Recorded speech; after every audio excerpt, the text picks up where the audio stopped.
Bem-vindo de volta ao canal Claquete e Ação. Hoje eu vou contar a história do filme de crime, drama e suspense chamado Código de Conduta. Alerta de spoilers a seguir. É um funileiro. Sua filha seguiu os passos dele e fez uma pulseira para ele e agora está fazendo uma para sua mãe. A esposa de Claire pede que ele abra a porta. Quando ele abre, ele é derrubado e 2 assaltantes entram na casa. Eles amarram as mãos de Clyde e roubam a casa. Um dos assaltantes, Darby, diz: "Você não pode lutar contra o destino", e isso aqueia Claude. O cúmplice de Darby e Rupert tenta sair, mas só é mandado calar a boca. Claude é forçado a testemunhar o abuso e o assassinato da sua esposa, e quando a sua jovem filha aparece, ela também não está isenta desse destino. O promotor Nick fala com o seu colega sobre o caso Claude. O assunto ficou fora de controle ontem à noite porque um juiz decidiu que o DNA da cena do crime não era aceitável, e ele decidiu aceitar um acordo em vez de ir a julgamento com o caso. Ele não está correndo nenhum risco, dizendo alguma justiça é melhor do que nenhuma.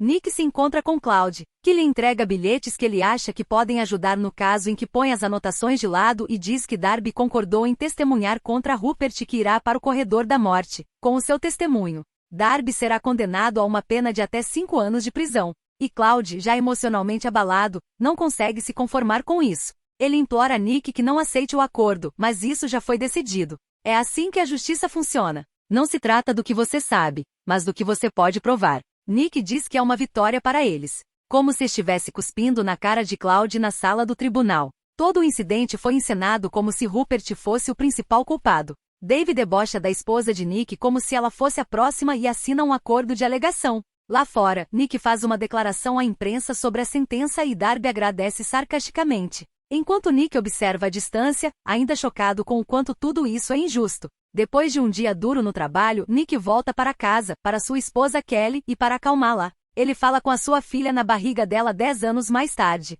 A filha de Nick cresceu, mas ele está muito ocupado, como sempre. Mais uma vez, ele não vai ao recital da sua filha na escola e Kelly está infeliz por ele estar negligenciando tanto a vida da sua filha por causa do seu trabalho. Hoje é o dia em que Rupert será executado por injeção letal e Nick está presente com a sua colega de trabalho, Sarah. Ela testemunha a execução ao invés de ir ao recital da sua filha. As últimas palavras de Rupert são que ele não foi o único responsável pela morte da família de Claude. Depois, Rupert é injetado com 3 drogas administradas em uma ordem específica. Em vez de morrer sem dor, ele começa a tremer e a gritar e morre agonizando. Mas o diretor explica que eles não são responsáveis pela agonia do homem, e isso nunca tinha acontecido antes.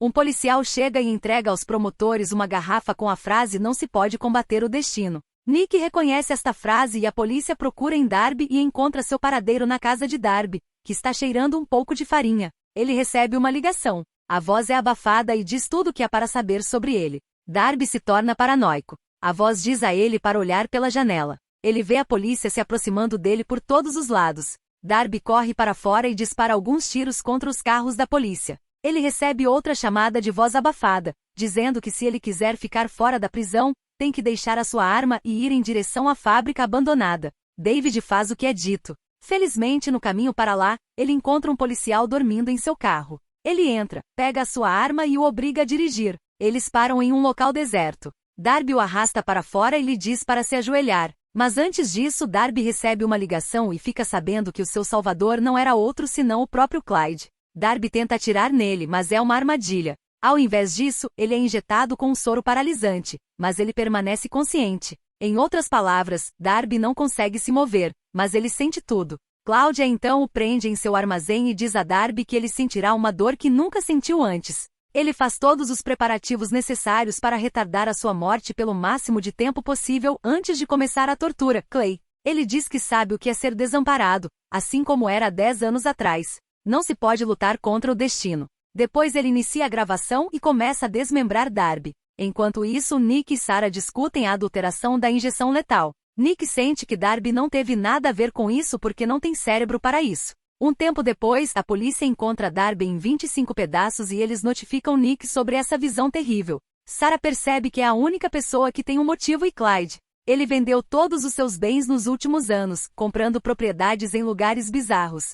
Ele também é dono do armazém onde Darby foi encontrado. A brigada da polícia está a caminho da casa de Clyde, que está se despindo calmamente quando ouve as sirenes. Ele sabe que é sua casa e Claude os recebe calorosamente, mas no ele é preso e no caminho para o carro, ele dá um olhar ameaçador a Nick na casa de Claude. Eles encontram livros de direito e um pedaço de jornal arrancado, no qual Nick e Darby apertam as mãos. Eles têm Clyde algemado em uma sala de interrogatório da prisão, mas infelizmente não tem nenhuma prova contra ele. Só podem esperar por uma confissão. A filha de Nick recebe uma gravação do que deveria ser o seu recital e implora à mãe que a assista, mas ela recusa, dizendo que a assistiram com o seu pai. A filha de Nick coloca em silêncio o DVD, mas aquele não é o recital dela.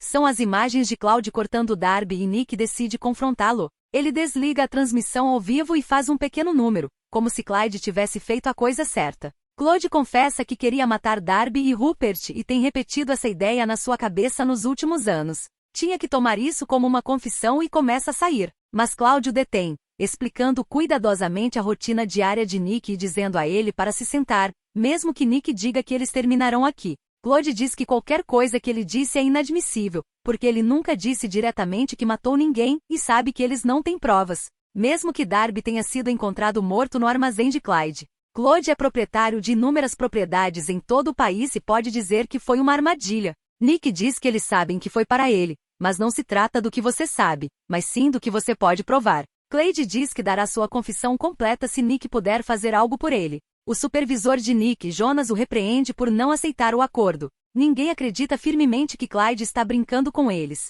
Jonas mais uma vez o aconselha a fazer o acordo. Claude consegue o que quer, mas alguém já está de olho nele na prisão. E o diretor também expressa sua insatisfação. Na sala do tribunal, Nick pede para negar a fiança de Claude. Em sua defesa, ele alega ser um cidadão cumpridor da lei e Nick não tem um pedaço de prova para mantê-lo detido sem fiança. O juiz está inclinado a concordar com Clyde. Nick diz que Clyde concordou em dar a sua confissão completa, mas não o fez. Naquele momento, Clyde começa a aplaudir, dizendo que ele deixaria um assassino ir depois de lhe dar alguns doces, e todos ficam chocados, já que ele repreende o juiz, mas algumas vezes por ter sido mal orientado. Mais tarde, na sala de interrogatório, Claude descreve a fita que enviou. Como bem triunfa sobre o mal, e como prometido, ele admite que era ele na fita. Ele continua dizendo que tem mais uma confissão a fazer, mas ele precisa de algo em troca. Nick está cansado de ouvir. Claire menciona que ele quer um bife mal passado e um iPad na prisão para o almoço.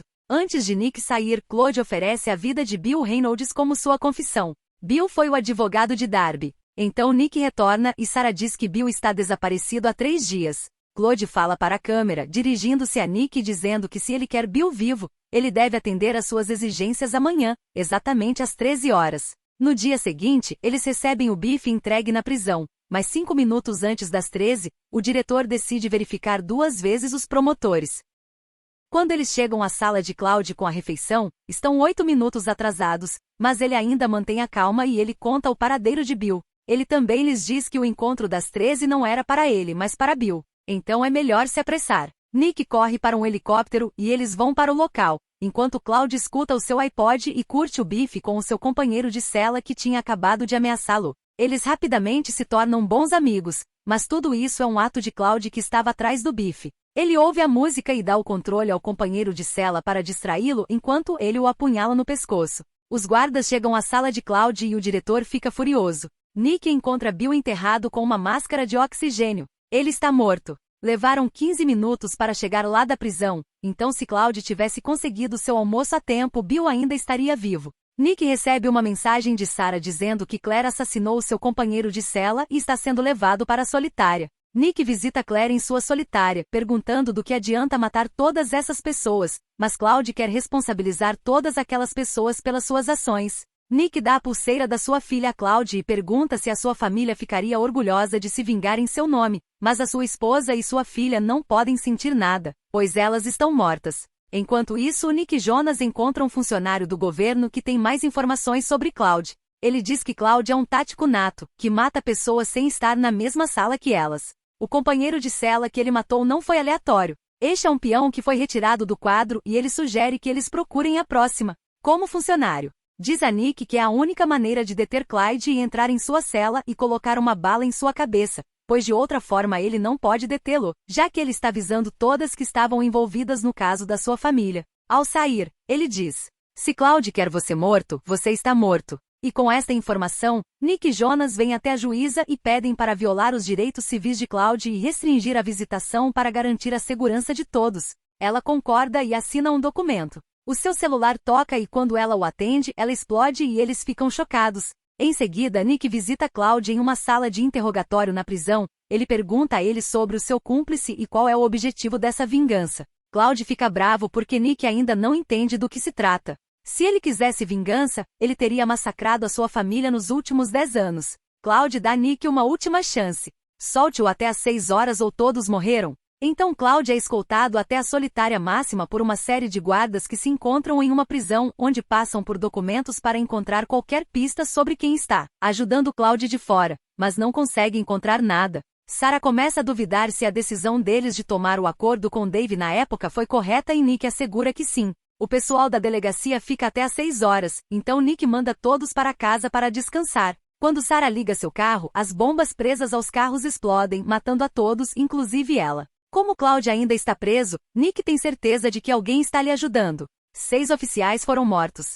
Nick e Jonas conhecem o prefeito, que não consegue imaginar como um homem preso pode fazer tanto estrago. Ela nomeia os 2 guardas de segurança Nick, que manda sua família para um lugar seguro, e tira umas férias sem cartões de crédito ou telefones celulares. Nada que possa dar a localização deles. Quando Nick volta para dentro, ele percebe o artigo de jornal emoldurado, o que significa que alguém esteve em sua casa. De volta à prisão, Cloud é solto para um passeio e é saudado por Nick pelo detetive. Com raiva, Nick bate em Cloud, que só diz que é bom que ele esteja com raiva porque ele está apenas se aquecendo. O detetive puxa uma arma, mas Nick o detém. Clay diz que o que Nick vai testemunhar será bíblico. No funeral de Sarah Jones, pensa que foram eles que provocaram isso, mas Nick ainda acredita que eles fizeram a coisa certa, mas está começando a duvidar de si mesmo. Enquanto eles se afastam, um homem usando roupas pretas está controlando um drone militar armado com uma metralhadora, um MP e um lançador de foguetes. Ele desativa os carros e eles param. O carro de Jonas está cheio de munições antitanque e para garantir que Jonas esteja pronto,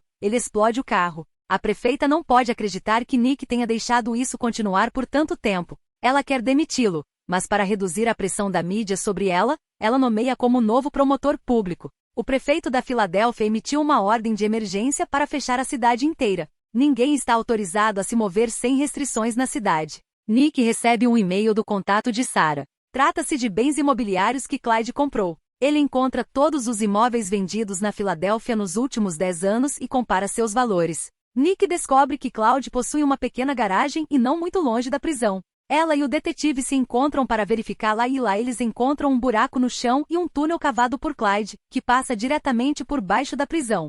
Cloud fez uma entrada em cada uma das celas. Foi por isso que ele matou seu companheiro de cela. Esse foi o seu plano o tempo todo. Então o detetive verifica a cela de Cloud, mas ele não está lá. Disfarçado de zelador, Cloud passa pela segurança e entra na prefeitura através de um leve controle. O detetive e Nick descobrem que Cloud tem câmeras por toda a parte, até mesmo na casa de Nick. Cloud planta uma bomba para matar o prefeito, que logo realizará uma reunião de segurança. É aí que o detetive chega logo em seguida. Como precaução, eles devem proceder silenciosamente para não alertar Clyde de que estão atrás dele. Eles notam um carrinho de Cloud no 5º andar, logo abaixo da sala de conferência. Eles encontram uma mala que suspeitam ser a bomba. O homem do esquadrão antibomba abre a mala e diz que a bomba será ativada pelo telefone celular e pode explodir a qualquer momento. Alguns agentes designados para monitorar o armazém de Cloud avisam que ele encoste enquanto Cloud vai até o seu equipamento no túnel e observa quando a reunião começa. Ele pega o seu telefone celular e sobe com ele em sua cela.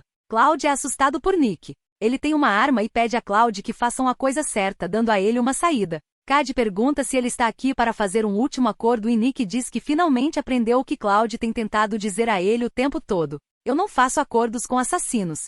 Nick diz a ele para não fazer isso, que é uma decisão com a qual ele terá que viver pelo resto da sua vida. Cláudia diz que sente muito e liga para o número da bomba nem que saia, enquanto o detetive tranca a porta do túnel. Nick colocou a mala com a bomba debaixo da cama de Cloud. Ele olha para a pulseira da sua filha uma última vez antes da sua cela irromper e explodir em chamas. Obrigada por assistir. Não se esqueça de se inscrever e deixar o seu like.